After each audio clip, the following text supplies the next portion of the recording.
The loss of a loved one is devastating, to say the least. It's hard to overcome the stage of grief and come to terms with reality. Sometimes, we even try to blame others to ease the burden. While that's understandable in the moment, you shouldn't hold an innocent person accountable, especially if they are your son. This story is about an ill-fated relationship between a father and son. Today's tale. Am I the antagonist for revealing to my dad's wife the real reason why me and him were never close? My dad practically gave me up to his sister from the moment I, 27 male, was born.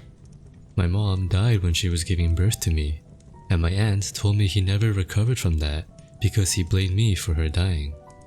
It hurt a lot as a kid that at family events he would ignore my existence.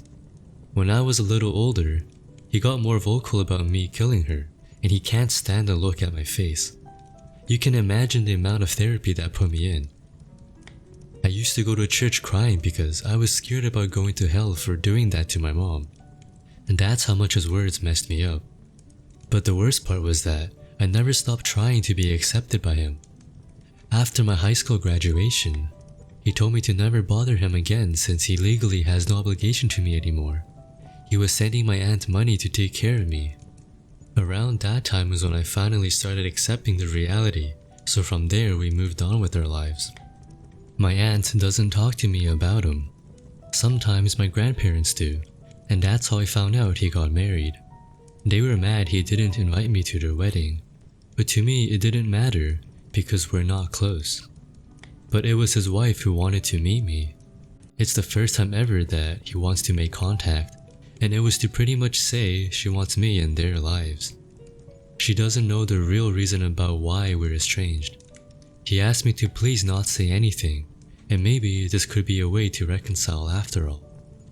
But he was only doing it for her, and that much was clear when we talked. I never said I would, but he still insisted on us meeting at their place because she really wanted to meet me. All she thinks is we were estranged for not getting along in my teenage years, going to college and losing touch because of life stuff. It pissed me off that he played it off as us just not talking for petty reasons. Meanwhile, the actual reason damaged me for years.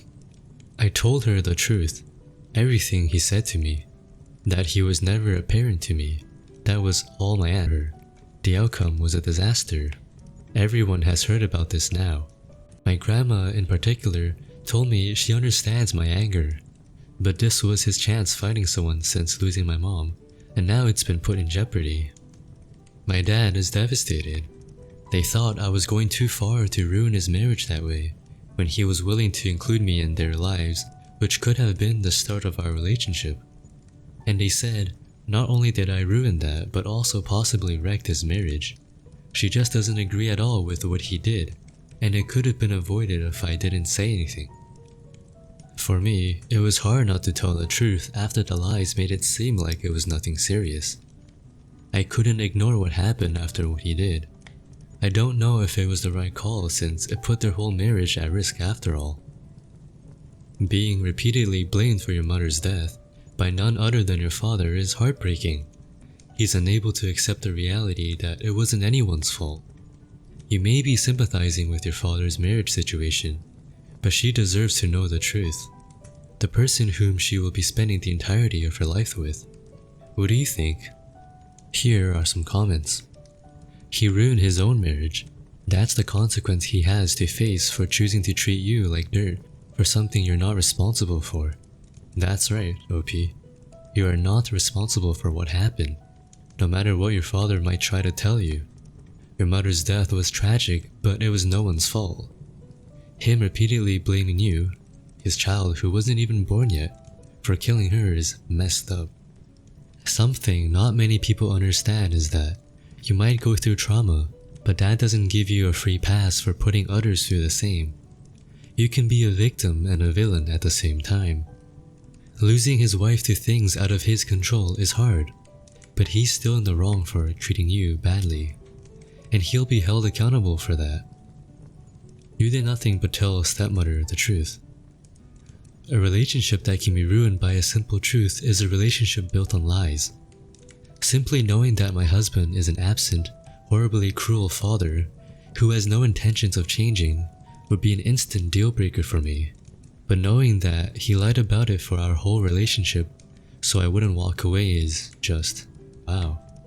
Thing is, leaving would entirely be your stepmother's choice, one you cannot make for her. She deserves to know the true man she married, which is exactly what you gave her. Your dad can't blame you for that. Also, he needs to quit saying you ruined his marriage, because you didn't. He did. More importantly though, the way he talks about your involvement in his life is pissing me off. He's acting like including you in his life is a sacrifice he has to make. A favor to you, but it's neither. You don't owe him anything. He should be the grateful one, being thankful you're even open to reconciling the relationship. And now for the update. Words can't express how much it meant to me getting so much love from my last post.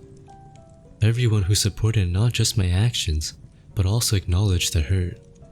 Since so many people wanted an update, here it is. It's a little heavy, and for a couple of days, I needed some time to process it and do some crying. They're splitting up. Heard it first from my grandma and then from his wife, or I guess ex. She was legit crying on the phone when she called to tell me sorry for putting me in that position. She and my dad had a longer conversation where he told her everything else he did, so she made that decision she can't stay with someone like him.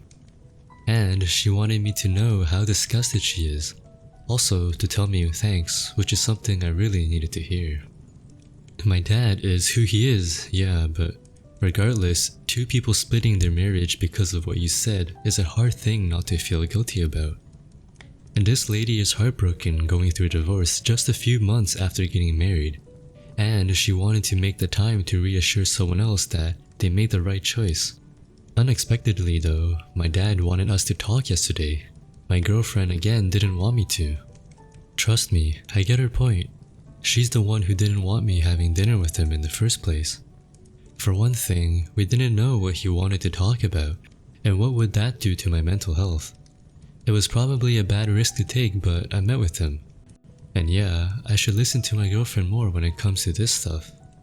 First time in my life, I think we had a conversation about my mom. How much he loved her, them being happy and excited about having a family.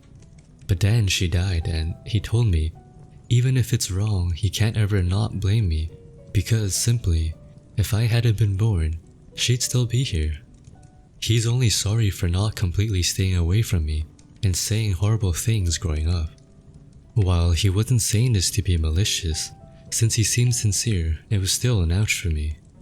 In the end, we decided having a relationship with each other was never gonna happen and said goodbye.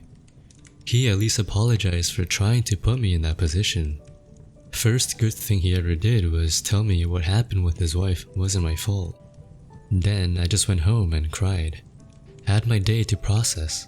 A short therapy session and support from both my aunt and girlfriend to get me through.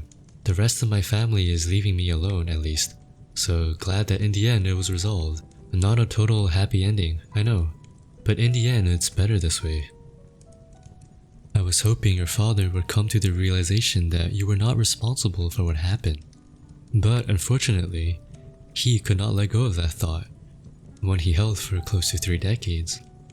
I'm glad he at least apologized to you, but that was long overdue. It's actually admirable how you were still open to reconciliation after what he put you through. What do you think of the story? Let me know. And that's all for tonight. Be sure to visit us next time. And if you want to, leave a like and subscribe.